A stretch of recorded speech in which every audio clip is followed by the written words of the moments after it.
Mistulang binuhusan ng malamig na tubig ang nagbabagang pananabik ng mga Filipino boxing fans matapos maglabas ng pahayag si Koki Kamida, ang promoter na umahawak sa karera ni John Dariel Cuadro Alas Casimero at Luis Pantera Neri.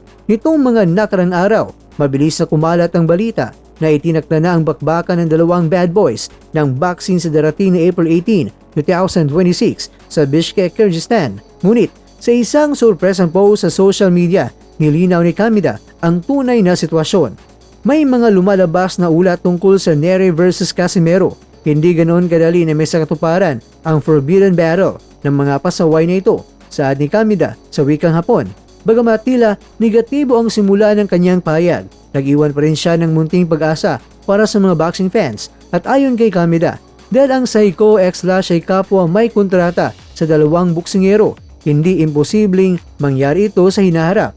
Sa kasalukuyan mga kakwento, nananatiling floating ang status ng laban. Para sa mga fans ni Casimero, ang laban kay Neri ang itinuturing na huling hagdan upang muling makakuha ng pagkakataon para sa isang world title shot at tuluyang makalinya sa mga malalaking pangalan sa Super Bantamweight Division. Kaya nga mga kakwento, sa ating previous na video, pinaalala ni Mr. Kwento sa inyo na dapat hintayin muna natin ang kampo ni Casimero o di kaya ang promoter mismo na si Kamida ang magbunyag sa paparating na laban, dahil ang final say talaga ay sila. Pero ganun pa man, itong si Kamida ay nag-iwan ng pag-asa. Kung hindi man mangyari ngayon, pero ipinapangako nila na mangyayari pa rin yan sa hinaharap, ang salpukan ng dalawa.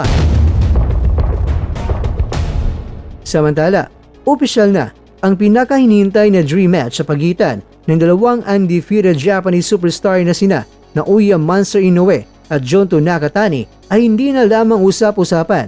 Sa darating na March 6, 2026 sa ganap na 1:30 PM, isang malaking press conference ang itinakda upang formal na inanunsyo ang sagupaan na gaganapin sa makasaysayang Tokyo Dome ngayong May 2. Narito ang paglalakbay patungo sa Tokyo Dome.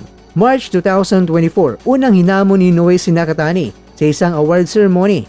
December 2025, parehong nagwagi ang dalawa sa Saudi Arabia. Tinalo ni Inoue itong si Alan Picasso, habang tinalo naman ni Nakatani si Sebastian Hernandez. February 2026, kinumpirma ni Inoue ang kanyang kahandaan. Kinumpirma na ni Inoue ang kanyang kahandaan na harapin si Nakatani sa harap ng media. Si Inoue mga kwento ay may perfectong record na 32 wins, walang talo at meron siyang 27 knockouts. Itataya niya ang kanyang undisputed Super Bantamweight World titles. Sa kabilang banda naman, itong si Nakatani na mayroon ding 32 wins, walang talo at meron siyang 24 knockouts ay tinitingnan bilang ang tanging boksingero na may sapat na tangkad, reach at lakas upang tapatan ang monster. At ayon sa mga boxing analyst, ang mananalo sa laban na ito ay hindi matatawaran na magiging pound-for-pound king sa buong mundo. Sa Instagram post ni Inoue, bumuhos ang emosyon ng mga fans. Sa wakas, mangyayari na rin at kinakabahan ako ngayon pa lang ang ilan sa mga komentong makikita. Maging ang NTT Docomo Limino Service ay handa na para sa live streaming ng press conference na yayanig sa buong mundo ng palakasan. Mga kakwento, kung matutuloy ang Casimero Neri sa Abril at kasunod nito ang Inoue Nakatani sa Mayo, ang taong 2026 ay tila itatala sana bilang gintong panahon ng boxing sa Asia. Ngunit sa ngayon ay medyo malabo pa talaga itong Casimero at Neri at ang lahat ng mga mata ay nakatuon sa Tokyo Dome at sa itinakdang press conference sa Biyernes. Kaya naman, sa paparating na salpukan ng mga samurai, kanino ka? Nakatani o di kaya'y Pinoya? Kakwento, opinion mo, comment yun na sa baba.